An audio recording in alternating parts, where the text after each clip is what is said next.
दिल्ली नागलोई में क्लास चल रहा था 11 फरवरी 1967 का।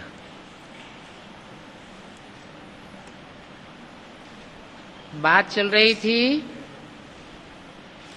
ये बड़ा भारी इम्तिहान है।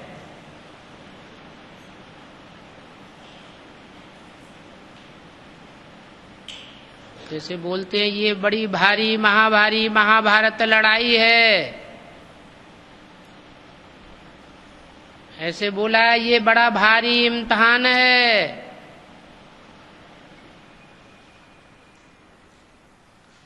पढ़ाई पढ़ते हैं, थ्योरी की परीक्षा होती है, कितनी कितनी किसने पढ़ाई पढ़ी है, तो फाइनल एग्जाम होता है उसे कहते हैं बड़ा इम्तिहान। और ये है बड़ा भारी इम्तिहान।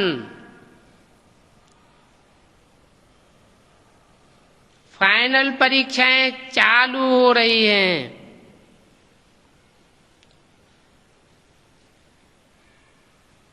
मनुष्य बड़ी परीक्षा पास करते हैं तो पहले वाली पढ़ाई थोड़ी ही याद रहती है। पढ़ते पढ़ते आखिरी तंत बुद्धि में आ जाता है।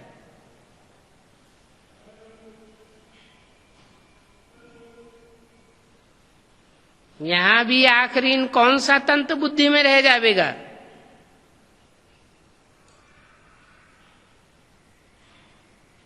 एक शिव बाबा दूसरा न कोई। यहां भी ऐसे ही है। तुम पढ़ते आए हो, अंत में फिर बाप कहते हैं मन मना भव।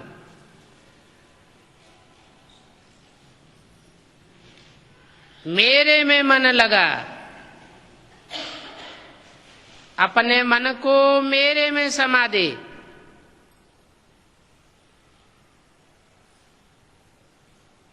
मेरे में समा दे, क्या बिंदी में समा दे?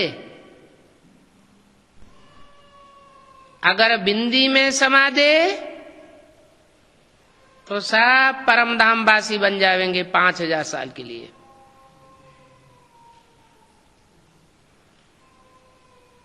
बाप कहते हैं तो कहने वाला साकार भी है। कहते हैं अपने मन को मेरे मन में तिरोहित कर दे। साकार ही कह सकता है, साकार के द्वारा ही कहा जा सकता है। निराकार सुप्रीम सोल को तो मन होता ही नहीं। जो संकल्प विकल्प चलाए वो तो असोचता है। उसे सोचने करने की दरकार नहीं। तो कहते हैं मन मना भव। ये मन मना भव की टेव पड़ी हुई होगी तो पिछाड़ी में वर्षा और बाप याद रहेगा।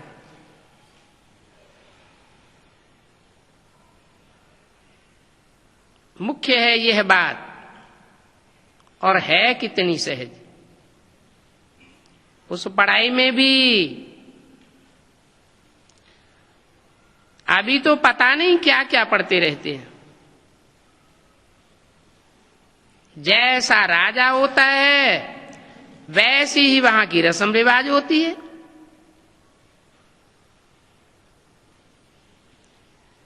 आगे देखो मन शेर पाव का हिसाब चलता था। अभी तो देखो किलो आदि क्या क्या निकल पड़े हैं। और कितने कितने अलग अलग प्रांत हो गए हैं। दिल्ली में जो चीज 1 रुपए शेर, वही बॉम्बे में मिलेगी 2 रुपए शेर। क्योंकि प्रांत अलग अलग हो जाता है। हर एक समझते हैं हम अपने प्रांत को भूखा थोड़े ही मारेंगे। कितने झगड़े आदि होते हैं प्रांतों की लड़ाई में, कितना रोला है।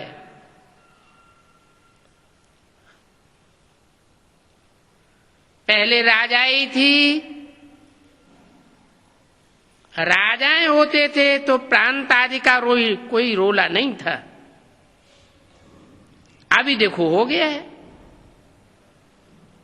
प्रजा का प्रजा पर राज्य, इसको कहा जाता है अनलॉफुल राज्य।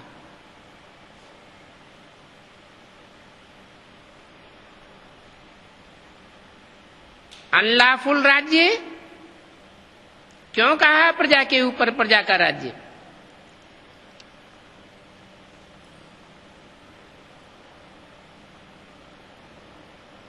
क्योंकि ला धर्मराज से शुरू होता है।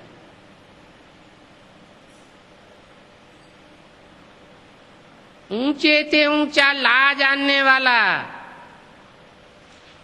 ऊंचे ते ऊंचा फैसला करने वाला धर्मराज बाप है। वो बताते हैं कि प्रजा के ऊपर प्रजा का राज्य है अनलॉफुल राज्य। ये कलयुग के अंत में ही होता है। सारी दुनिया में कोई राजा ही नहीं रहती। जब बाप आकर के नई दुनिया की स्थापना करते हैं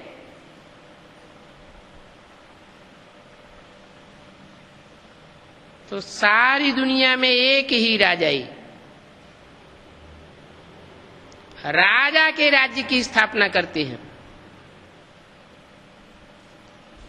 और राजा बनते हैं तब जब इंद्रियों पर कंट्रोल करने की प्रैक्टिस राजयोग सीखते हैं। ये राजयोग बाप के सिवाय कोई सिखा ही नहीं सकता।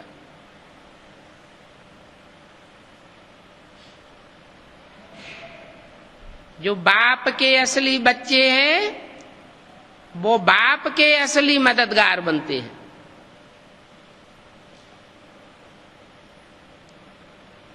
ये पढ़ाई का बड़ा भारी इम्तिहान है। राजयोग की पढ़ाई है।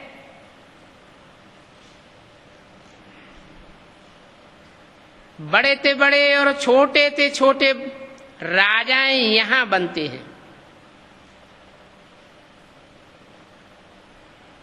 जन्म जन्मांतर की राजाई देने के लिए बाप अभी कलयुग के अंत और सतयुग के आदि के संगम पर आता है। बाकी तो आज है प्रजा के ऊपर प्रजा का राज्य।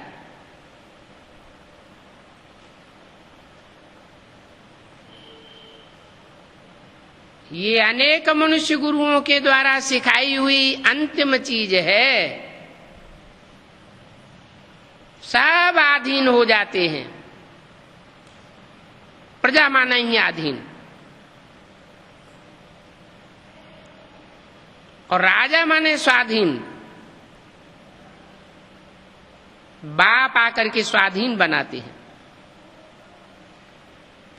पहले स्व की कर्मेंद्रियों के अधीन। कौन कौन कितने हैं वो साक्षात्कार होता है। राजयोग से ये कर्मेंद्रियों की अधीनता खलास हो जाती है।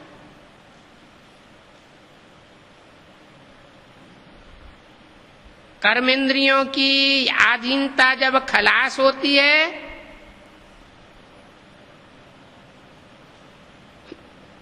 तो मन में एकाग्रता आती है। मन के अंदर दृढ़ इच्छा शक्ति पैदा होती है। जो संकल्प किया सो सिद्ध होता है।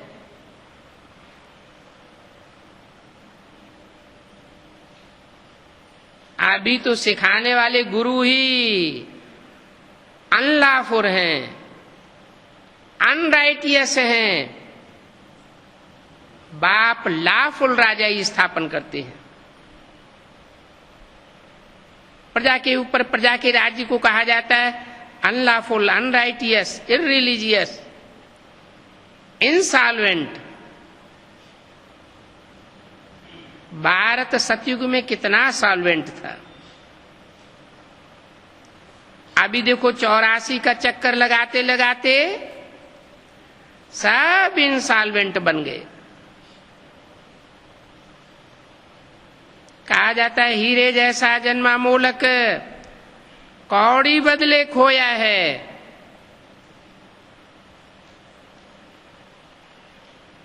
ये भारत की कहानी है।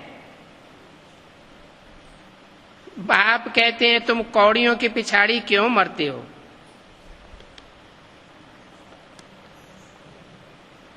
अभी तो लास्ट चांस है, बाप से वर्षा ले लो।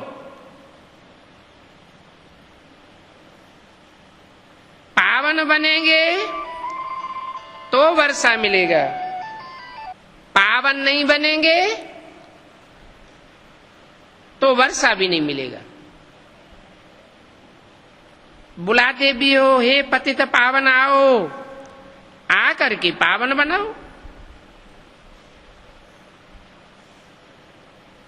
तो इससे सिद्ध है कि पहले पावन थे, तब तो याद करते हैं,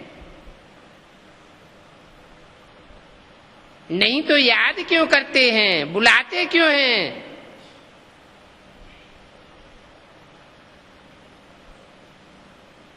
अभी तो है कलयुग। बाप कहते हैं मैं पावन दुनिया बनाऊंगा, और पावन दुनिया बनेगी तो पतित दुनिया का जरूर खलासा होगा, जरूर विनाश होगा। इसीलिए ये महाभारी महाभारत लड़ाई गाई हुई है। जो लड़ाई इस रुद्र ज्ञान यज्ञ से प्रज्वलित होती है।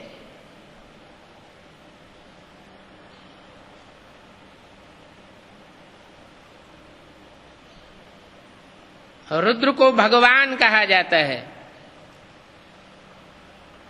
रौद्र रूप धारण करता है तो विनाश हो जाता है।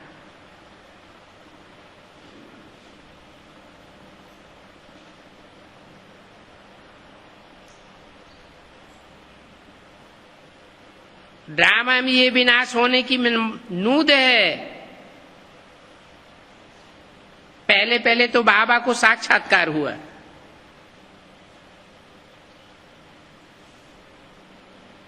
देखा कि इतनी बड़ी राजाई मिलती है तो इनको बहुत खुशी होने लगी। विनाश का साक्षात्कार भी कराया। मनमना भव, मध्याजी भव, तुम ये श्री लक्ष्मी नारायण बनेंगे। हैं तो ये गीता के अक्षर। मनमना भव, मध्याजी भव। कोई कोई अक्षर गीता के ठीक हैं। जो बाप बोलते हैं बाकी सब झूठ है। बाप कहते हैं तुमको जो ये ज्ञान सुनाता हूं ये फिर प्रायः लोप हो जाता है। कोई कोई भी पता नहीं है कि जब लक्ष्मी नारायण का राज्य था तो और कोई धर्म नहीं थे।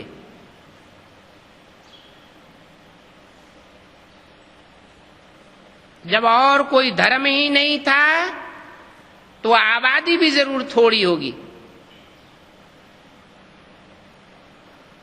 ऊंचते ऊंच सनातन धर्म के लोग थे तो ऊंचते ऊंच होते हैं बहुत थोड़े। और कलयुग के अंत में सारी दुनिया बन जाती है नीचते नीचों की। तो उनकी जनसंख्या ढेर की ढेर हो जाती है, क्योंकि ढेर के ढेर धन होते हैं। सतयुग में तो देखो आबादी कितनी कम होती है। तो ये चेंज होने के लिए जरूर विनाश चाहिए। और शूटिंग कहाँ होती है?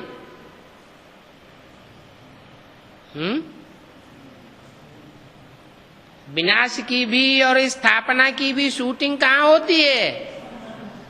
ब्राह्मणों की संगम युग दुनिया में। ब्राह्मणों में भी कच्चे ब्राह्मण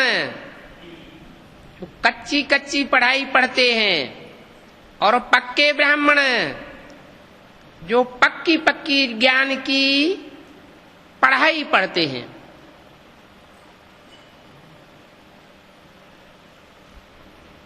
जो पक्की पढ़ाई पढ़ते हैं उनमें भी नंबरवार पुरुषार्थ अनुसार।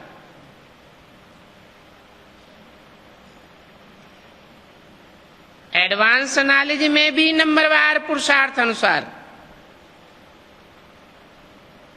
एडवांस में बीज तो सब हैं, लेकिन किस धर्म के बीज हैं? जो जिस धर्म का बीज होगा वो उसी को फॉलो करेगा। आखिरीन जब फाइनल परीक्षा होगी तो नंबरवार की लिस्ट में आ जाएंगे।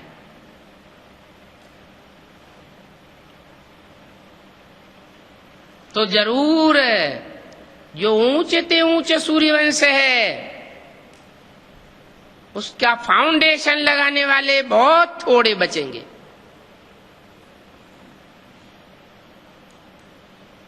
जो बचेंगे वो ऊंचे ते ऊंचे पद पावेंगे।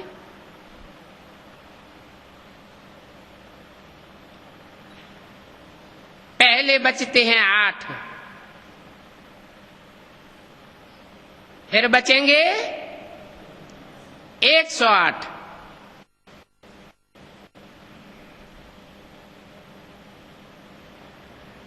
वो हैं राजाएं,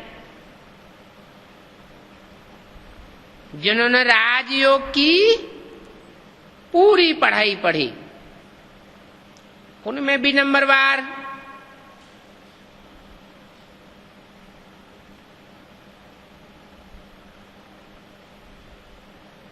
फिर हैं राज परिवार में आने वाले, वो है 3rd क्लास माला।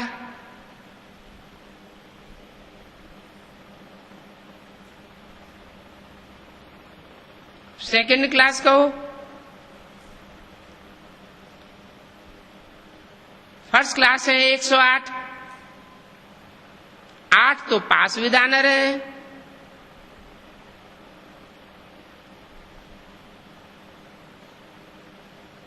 तो फाइनल परीक्षा का जो रिजल्ट निकलता है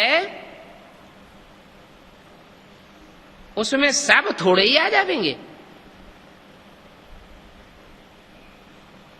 वो होता है स्थूल विनाश।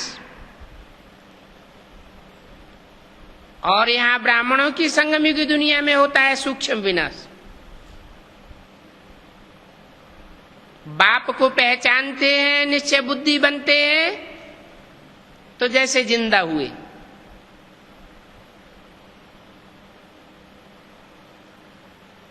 और अनिश्चय बुद्धि हो जाते हैं तो जैसे मृत्यु हो गई।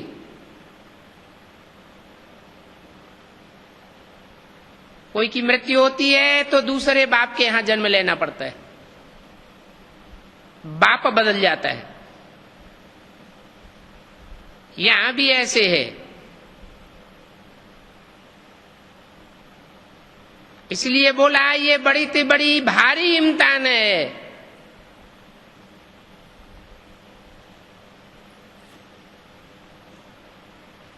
ये महाभारी महाभारत लड़ाई भी है, और कोई शास्त्रों में इनका वर्णन नहीं है। जरूर भगवान भी होगा।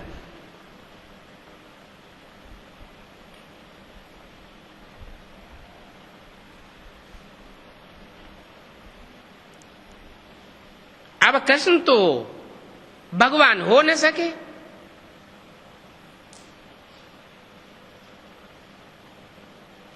कृष्ण भी भगवान नहीं,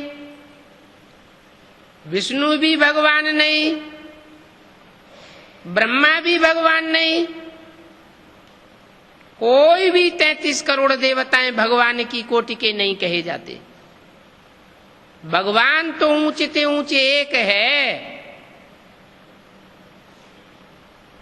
जिसका नाम सुप्रीम सोल बाप के साथ गाया हुआ है। कहते हैं शिव शंकर भोलेनाथ। और कोई भी देवता ऐसा नहीं है जिसके साथ शिव का नाम जुड़ा हुआ हो। अभी बाप समझाते हैं, गीता माता से कृष्ण को राजाई मिलती है। कृष्ण भगवान नहीं है गीता का, उसे गीतापति भगवान नहीं कह सकते।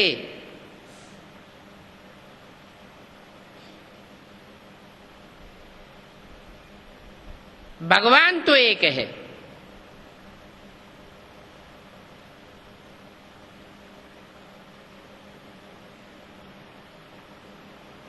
माता पिता कहेंगे गीता को, उससे ही फिर तुम देवता बनते हो। इसलिए चित्र में भी दिखाया है कि कृष्ण ने गीता नहीं सुनाई। कृष्ण गीता के ज्ञान से राजयोग सीख करके यह बना है।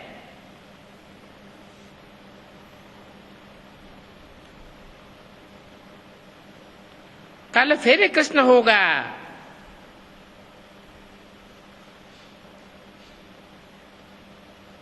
क्या होगा?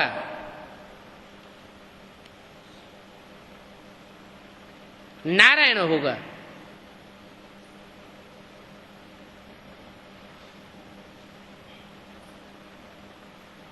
धोखे से उन्होंने कृष्ण का नाम डाल दिया है। तो बाप समझाते हैं, ये बात अपने अंदर पक्की कर लो। ऐसा न हो साधु संत आदि उल्टी बातें सुना करके तुमको नीचे गिराए देवे।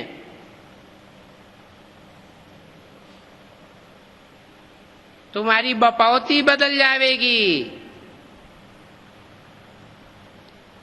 बहुत बातें पूछते हैं, कहते हैं विकारों के बिना सृष्टि कैसे चलेगी, ये सब कैसे होगा। अरे तुम ही खुद कहते हो वो वॉइसलेस दुनिया थी, लक्ष्मी नारायण की दुनिया, 16 कला संपूर्ण सर्वगुण संपन्न संपूर्ण निर्विकारी कहते हो। फिर विकार की बात कैसे आ सकती है? तो देखो तुम्हारे दुश्मन बहुत हैं। अभी तुम बच्चे जानते हो बेहद के बाप से बेहद की बादशाही मिलती है। तो जिससे बेहद की बादशाही मिलती है उस बाप को याद क्यों नहीं करना चाहिए? बेहद की बादशाही, बेहद की बादशाही क्या है और हद की बादशाही क्या है? हद की बादशाही वालों को हद का मुकुट होता है और बेहद की बादशाही वालों को बेहद का मुकुट होता है। ये डबल ताज है। प्योरिटी का ताज भी चेहरे से देखने में आवेगा और जिम्मेवारी का ताज भी देखने में आवेगा। ये ऐसा इंसान है जिसकी रिजल्ट यहां ही देखने में आवेगी। ऐसे नहीं कि इम्तिहान हम यहां देवेंगे और सतयुग में जाकर के जन्म लेंगे तो वहां उसका रिजल्ट देखने को मिलेगा।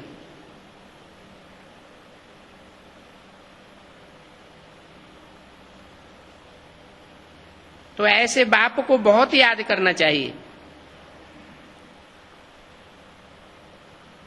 ये दुनिया सारी पतित है।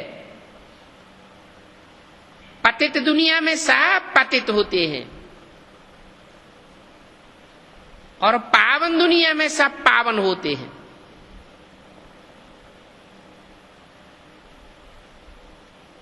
पतित दुनिया में एक भी पावन नहीं।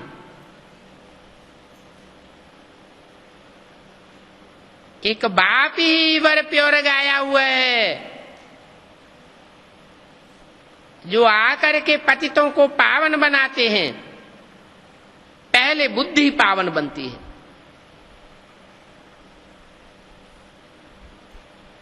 बुद्धि सही फैसला करती है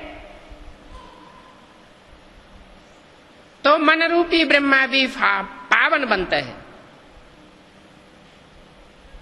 मन के पावन बनने से 10 इंद्रियां पावन बन जाती हैं, चाहे वो ज्ञान इंद्रियां हो या कर्म इंद्रियां हो। ज्ञान इंद्रियों की पावर पहले देखने में आवेगी।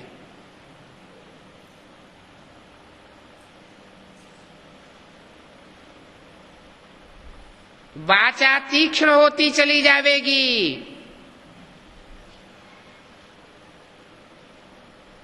दृष्टि में फोर्स आ जाएगा।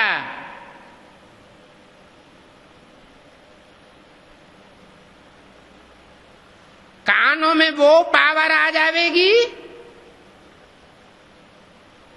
कि जो सुनना है वही सुनेंगे,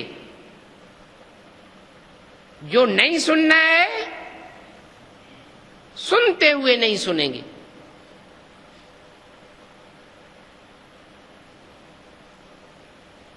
जो भी ज्ञान इंद्रियां हैं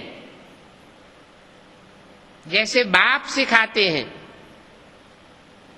वैसा ही आचरण करेंगे। देखते हुए न देखो, सुनते हुए न सुनो, यह है बेहद की बादशाही पाने की विधि। बातें तो ढेर सारी आने वाली हैं।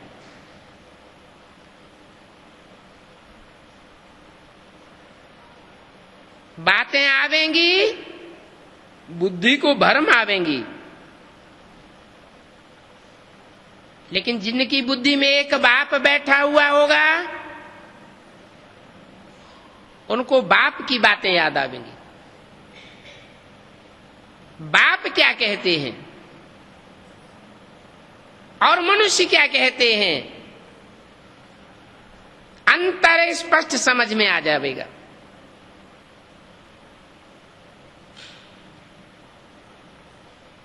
पतित दुनिया में पतित मत सुनाने वाले तो ढेर हैं। कुंभ के मेले पर देखो कितने लाखों जाते हैं। अब कहते हैं वहां 3 नदियां मिलती हैं।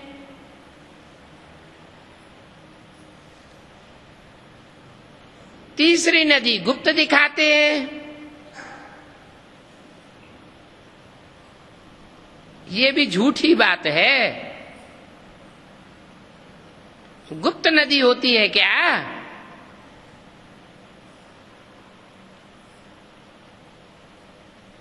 यहां भी देखो गौमुख दिखाया है।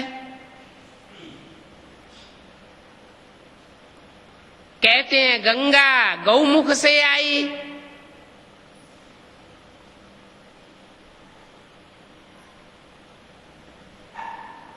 अरे गंगा अपना रास्ता लेकर के समुद्र में जावेगी कि यहां तुम्हारे पहाड़ पर आवेगी?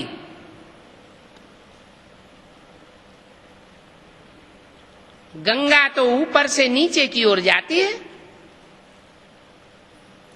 सभी नदियां ऊंची स्टेज से उतरती हैं और नीचे की ओर जाती हैं, आखिरी सागर में मिल जाती हैं।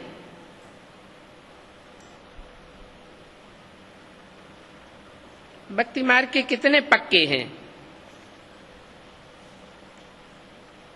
बाप कहते हैं ये भक्ति, ज्ञान और वैराग इनका क्रम बना हुआ है। कलयुग के अंत में भक्ति होती है, बाप आकर ज्ञान सुनाते हैं तो भक्ति का नाश हो जाता है। भक्ति से वैराग आ जाता है। एक होता है हद का वैराग और एक होता है बेहद का वैराग। सन्यासी सिर्फ हद का वैराग उठाते हैं, घर बार छोड़ देते हैं।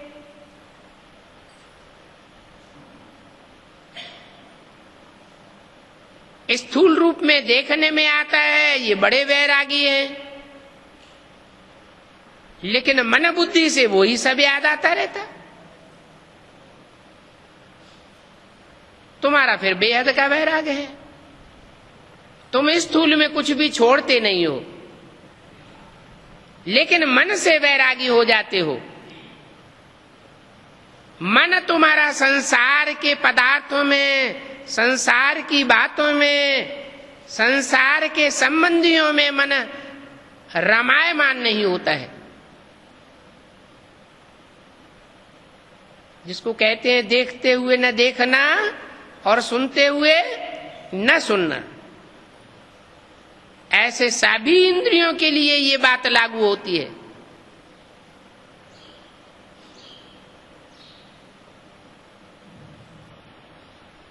इंद्रियां जैसे निर्लिप्त हो जाती हैं, नहीं तो संसार में ऐसा होता है कि इंद्रियों से जो भोग भोगे जाते हैं वो याद आते हैं, लेकिन बाप ऐसा राजयोग सिखाते हैं जिसमें इंद्रियों का जो भी संग होता है वो बिल्कुल याद नहीं आता।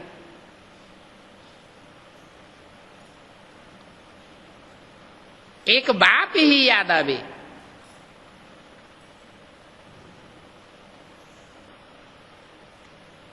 ये ज्ञान सहज भी है।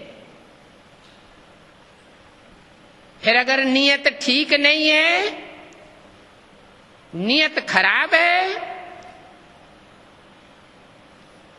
बाप से जो अंजाम करते हैं वो अंजाम को निभाते नहीं हैं, धोखा देते हैं,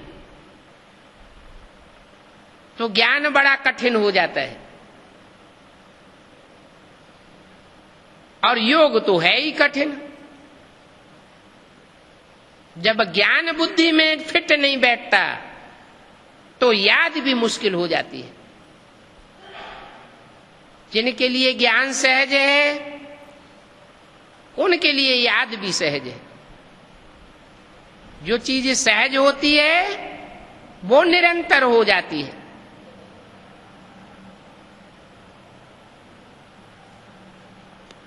सन्यासी तो सिर्फ घर बार छोड़ करके जंगल में रहते हैं, जन्म जन्मांतर सन्यासी बनते रहे, खुद भी भटकते रहे, दुनिया को भटकाते रहे, न खुद भगवान को पाया और न दूसरों को सच्चा रास्ता बताया। यहां तो वो बात नहीं है। तुम तो बुद्धि से सारी दुनिया का संन्यास करते हो। ये बेहद का संन्यास तुमको सीखना है, समझना है, और प्रैक्टिकल में करके दिखाना है। खुद करेंगे तो दूसरों को भी सिखा सकेंगे।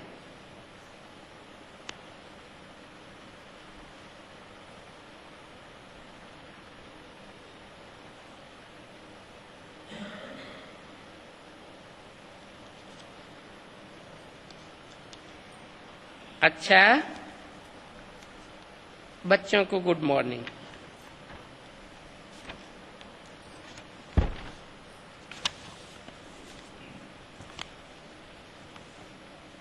ये है 11 फरवरी 1967 का रात्रि क्लास। बच्चे अब जान गए हैं दुनिया में ऐसा कोई मनुष्य नहीं जिनको ये पता हो भगवान मनुष्य सृष्टि रचते हैं।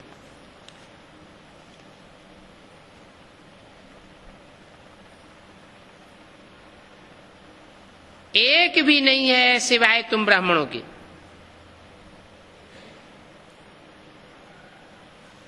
कौन सी सृष्टि रचते हैं? मनुष्य सृष्टि। मनुष्य किसे कहा जाता है? मनु की औलाद मनुष्य कहा जाता है। जो मन से सत्य का चिंतन करे, मनन करे, फिर धारण करे। सत्य का चिंतन करेगा तो सत्संकल्प चलेगा। सत्संकल्प का वायुमंडल बनेगा तो अपने लिए सत्य युग स्थापन करेगा। तो तुम ब्राह्मणों में सत्संकल्प धारण करने वाले नंबरवार बच्चे हो, जो अपने लिए सतयुग की सृष्टि रच रहे हो। ये बातें संसार में कोई नहीं जानते हैं। भगवान हुआ रचयिता।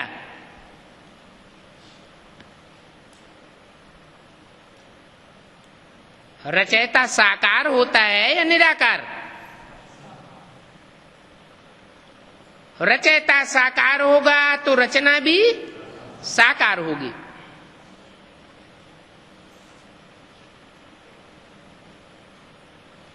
साकार बाप आते हैं, साकार में नई सतयुगी दुनिया रच करके जाते हैं। ये सत्य युग की रचना सत्य बाप के सिवाय कोई कर नहीं सकता। कहां से आता है सतयुग? अभी तो सारी दुनिया में झूठ का युग है, झूठ खंड है। झूठ होता है तो लड़ाई झगड़ा मारा मारी चलती ही रहती है। सारी दुनिया झूठों की है तो सचखंड कहां से आवेगा?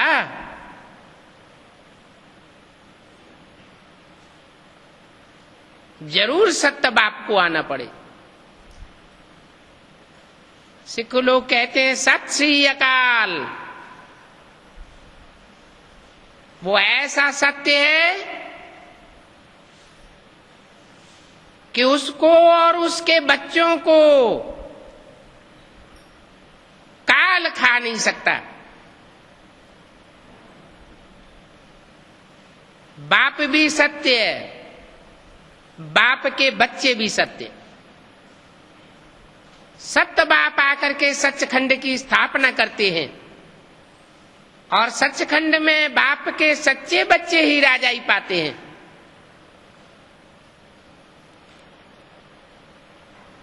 झूठ बातें बनाने वाले उस सचखंड में जा नहीं सकेंगे। बल भगवान आता है, भगवान से पढ़ाई भी पढ़ते हैं, लेकिन आखिरी दूसरे धर्म में कन्वर्ट हो जाते हैं।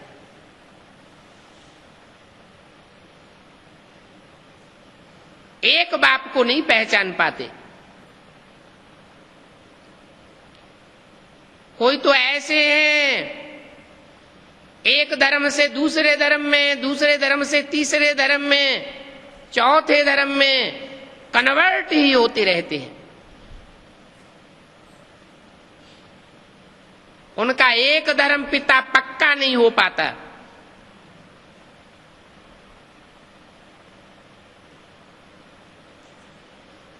आखिरी गिरते गिरते नास्तिक बन जाते हैं। बाप कोई नहीं मानते।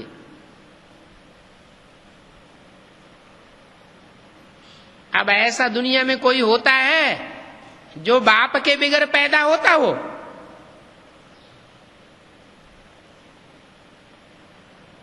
बाप को तो मानना पड़े।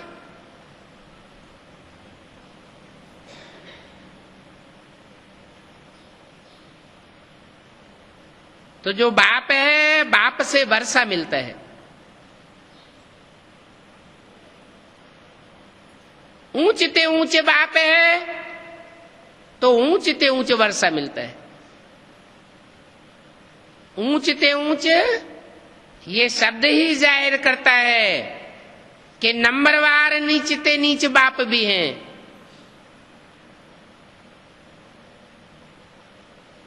भले धर्म पिताएं हैं, वो भी नंबरवार हैं।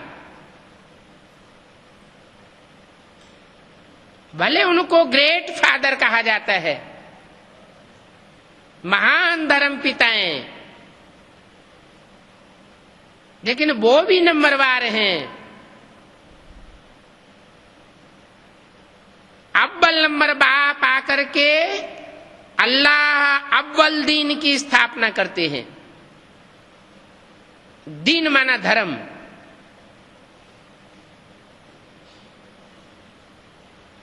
तो अव्वल नंबर बाप की अव्वल नंबर श्रीमत पर ही चलना पड़े।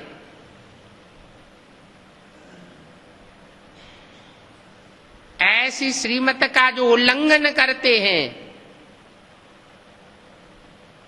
एक बार माफ, दो बार माफ, यदा कदा तीसरी बार भी माफ, बार बार माफ थोड़ा ही होता है। फिर आखिरी में कन्वर्ट हो जाते हैं। तो बाप पूछते हैं, बाप से कौन सा वर्षा लेना है? अरे जैसा बाप होगा वैसा ही वर्षा देगा। ऊंचते ऊंच बाप होगा तो ऊंचते ऊंच वर्षा देगा। काका, चाचा, नाना, ताऊ से तो वर्षा मिलता नहीं है। वर्षा मिलता ही है बाप से। यहां तो बाप खुद बैठ करके समझाते हैं कि मैं कैसे रचयिता हूं।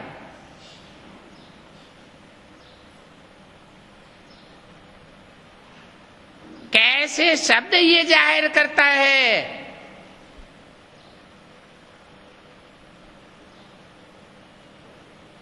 कि रचयिता का पाठ हमेशा नहीं बजाते।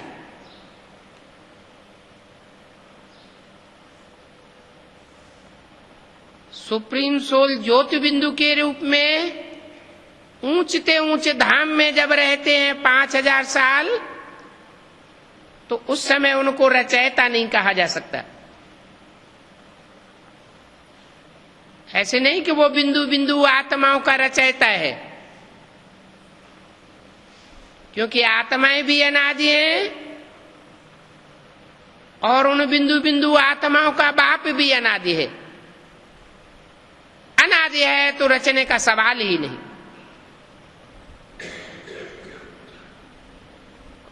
वो बिंदु बिंदु आत्माएं सृष्टि पर आकर के शरीर धारण करती हैं।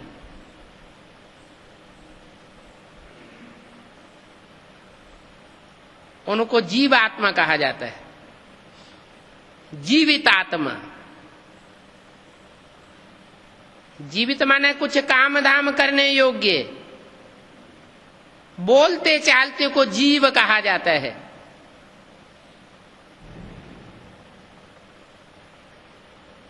तो ऐसी बोलने चालने वाली जीवात्माएं जो मनुष्य के रूप में होती हैं,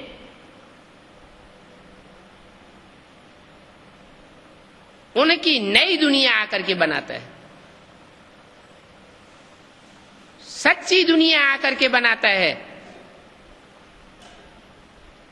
और झूठ खंड को खलास करता है। ब्रह्मा द्वारा रचते हैं, माना रचयिता ब्रह्मा द्वारा बनते हैं। कौन से ब्रह्मा के द्वारा? ब्रह्मा तो अनेकों के नाम गाए हुए हैं। ब्रह्मा के 4-5 मुख दिखाते हैं। क्या सारे ही मुख रचयिता का पार्ट बजाते हैं? नहीं, ब्रह्मा का तो आरती है बड़ी मां,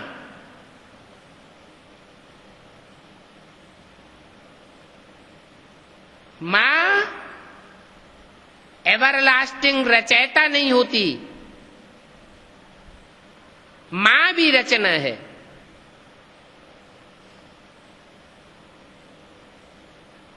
तो वो ब्रह्मा का टाइटल धारण करने वालों में जो प्रजापिता ब्रह्मा का टाइटल धारण करता है वो ही रचयिता है, जो आदि ब्रह्मा है। उस ब्रह्मा के द्वारा रचना रच करके फिर विष्णु के द्वारा पालना कराता हूं। जो ब्रह्मा सो विष्णु बन जाता है। बाप कहते हैं विष्णु कोई अलग से 4 हाथों वाला देवता नहीं है। हाथ माना भुजाएं,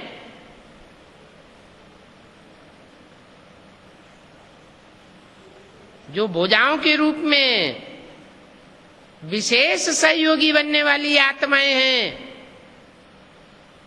उनके स्वभाव संस्कार मिलकर के एक हो जाते हैं। एक माना एक बाप समान।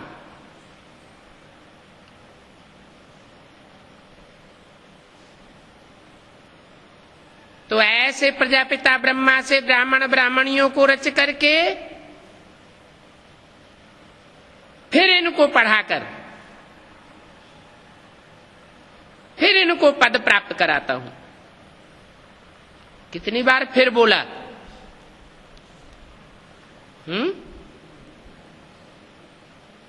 2 बार फिर क्यों बोल दिया? फिर माना बाद में। प्रजापिता ब्रह्मा से ब्राह्मण ब्राह्मणियां रचते हैं। 1936 में प्रजापिता ब्रह्मा द्वारा ब्राह्मण ब्राह्मणियों की रचना शुरू हुई।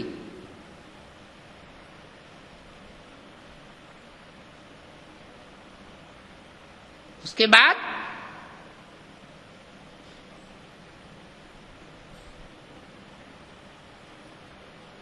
प्रजापिता तो गायब हो गया, तो रचना बंद हो गई क्या है? ब्राह्मण कहा ही जाता है ब्रह्मा की औलाद। माना ब्रह्मा तो रहा यज्ञ में, और ब्रह्मा से पालना लेने वाले, जन्म लेने वाले बच्चे भी रहे। ब्राह्मण ब्राह्मणियां बनते रहे। ब्रह्मा ने जब तक शरीर छोड़ा तब तक भी ब्राह्मण ब्राह्मणियां बने।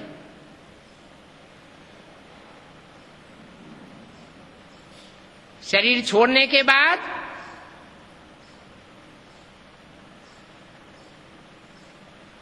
जो भी नंबरवार ब्रह्मा हुए उनके द्वारा रचना रची जाती है। तो ब्रह्मा के द्वारा ब्राह्मण तो होते हैं, कहते हैं ब्रह्मा के द्वारा एक बार सृष्टि रची, पसंद नहीं आई, बिगाड़ दी। दूसरी बार सृष्टि रची, पसंद नहीं आई, बिगाड़ दी। आखिर इन फाइनल हो ही जाता है।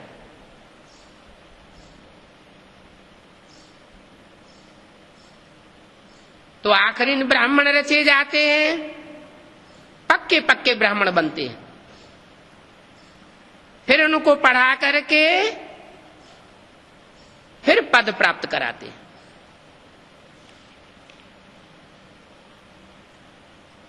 ऊंचते ऊंचे पद कौन सा है?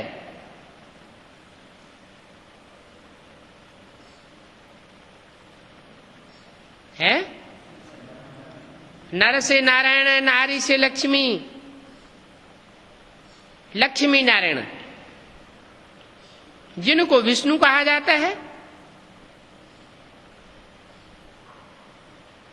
बाप आते ही नई दुनिया रचने, पुरानी दुनिया को खलास करवा देते हैं, नई दुनिया की पालना कराते हैं। तो गाया हुआ है ब्रह्मा द्वारा स्थापना। काय की स्थापना है? ब्राह्मण धर्म की भी स्थापना, और ब्राह्मण धर्म की स्थापना तो हुई, ब्रह्मा द्वारा ब्राह्मण ब्राह्मणियों को रचते हैं, प्रजापिता ब्रह्मा द्वारा वर्षा देते हैं। तो कौन सा कार्य रहा हुआ है? अभी जो नंबरवार माला बननी है, नंबरवार पद मिलने हैं, माला में मणके होते हैं, कोई ऊपर कोई नीचे, कोई दाईं ओर कोई लेफ्ट साइड में, वो पद अभी तैयार हो रहे हैं। ये फाइनल परीक्षा होने वाली है, हो रही है। तो विनाश भी जरूर होगा। विनाश होगा क्या? ब्राह्मणों का विनाश हो जाएगा? है? ब्राह्मणों का विनाश नहीं होता, ब्राह्मणों के पद का विनाश होता है। नंबरवार विनाश को पाने वाले हैं शंकर द्वारा विनाश।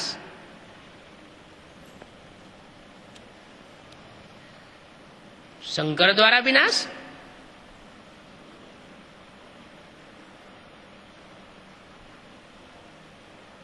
शंकर विनाश करते हैं क्या? एक तरफ कहते हैं असुर संहारिणी शक्तियां गाई हुई हैं, और दूसरी तरफ कहते हैं शंकर द्वारा विनाश। आखिर सच्चाई क्या है?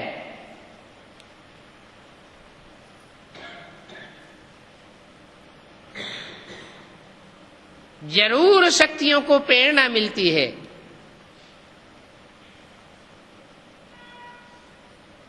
तब प्रैक्टिकल में असुर संहारिणी गाई हुई है।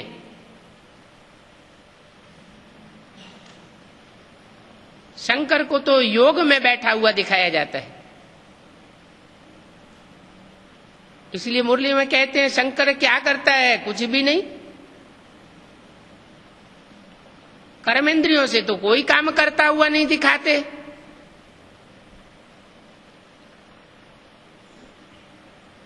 बुद्धि योग की बात है। बुद्धि योग जिसका तीखा होता है, एकाग्र होता है, वो अपनी एकाग्रता की शक्ति से दूसरों की बुद्धि को मोड़ देता है, वाइब्रेशन को पलट देता है। तो शंकर द्वारा विनाश गाया हुआ है। तुम बच्चों को तो अंधों को रास्ता बताना है, क्या शंकर को फॉलो नहीं करना है? क्या करना है? अंधे जो हैं, अज्ञान के अंधे हैं, जिनको ज्ञान नहीं है, जानकारी नहीं है, किसकी? बाप की जानकारी नहीं है। बार बार बुद्धि बिलम जाती है, एक बाप को छोड़ दूसरे दूसरे तीसरे तीसरे बाप बनाई लेती है। ऐसे जो अज्ञान के अंधे हैं उनको रास्ता दिखाना है। बाप आकर बच्चों को अडॉप्ट करते हैं। क्या कोई बाप बच्चों को अडॉप्ट करता है तो अपने घर परिवार में रखता है या धक्का देके बाहर भगा देता है?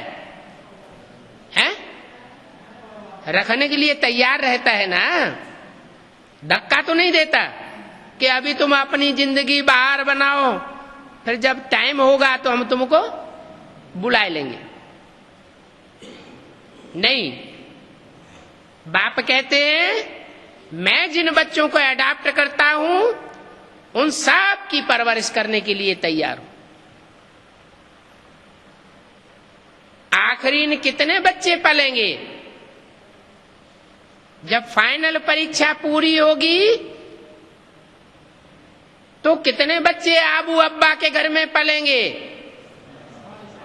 हैं? 4.5 लाख बच्चे पलेंगे।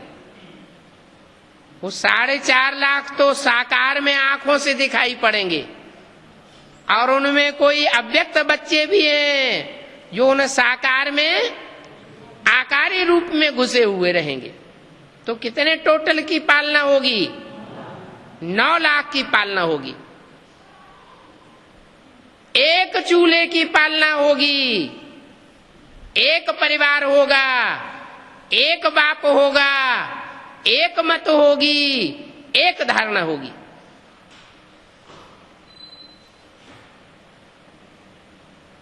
बाप बनना आसान है, लेकिन निभाना आसान नहीं है।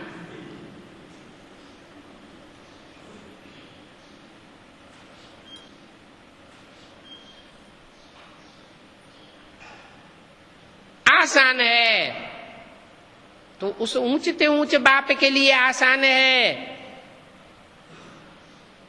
जिसके लिए मुरलियों में इशारा दिया है। इस ब्रह्मा के ऊपर तो बोझा बहुत है।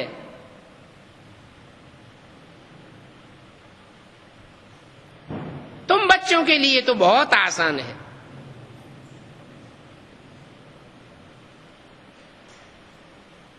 इनको तो बहुत फरुना रहता है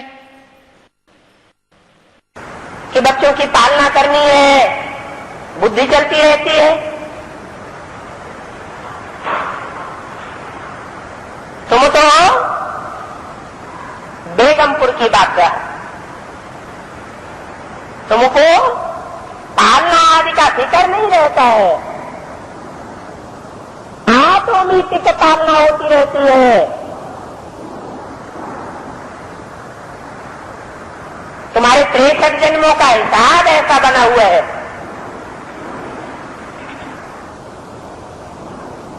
बाप ने बच्चे रखे तो जरूर उनको खाने को तो देंगे ना।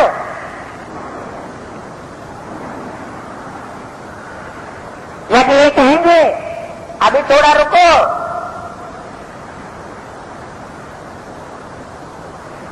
अपने लौकिक घर परिवार में बैठो, हमको थोड़ा मजबूत हो जाने दो फिर आना।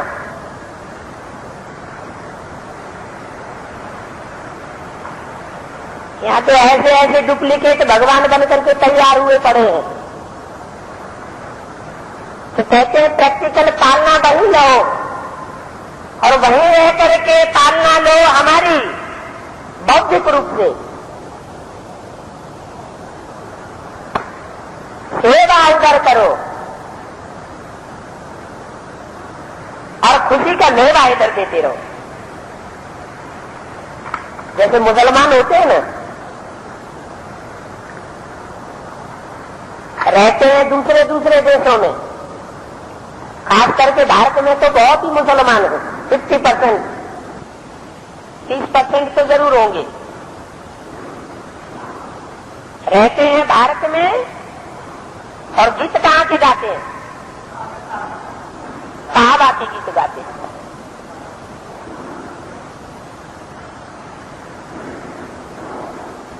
तो ये दूसरे दूसरे धर्म के बातों का कमाल है।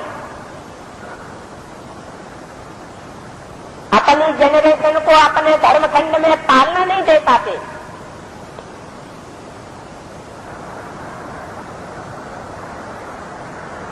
पैदाइश बहुत करते जाते हैं। बाप कहते हैं मैं तो ऐसी दुनिया की स्थापना करता हूं गीता के द्वारा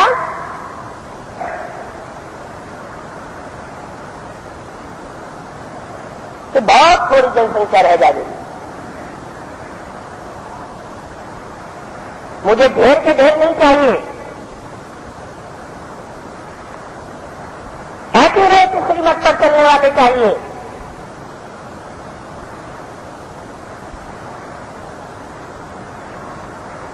तो देखो तुमको बाप खाने के लिए क्या देते हैं?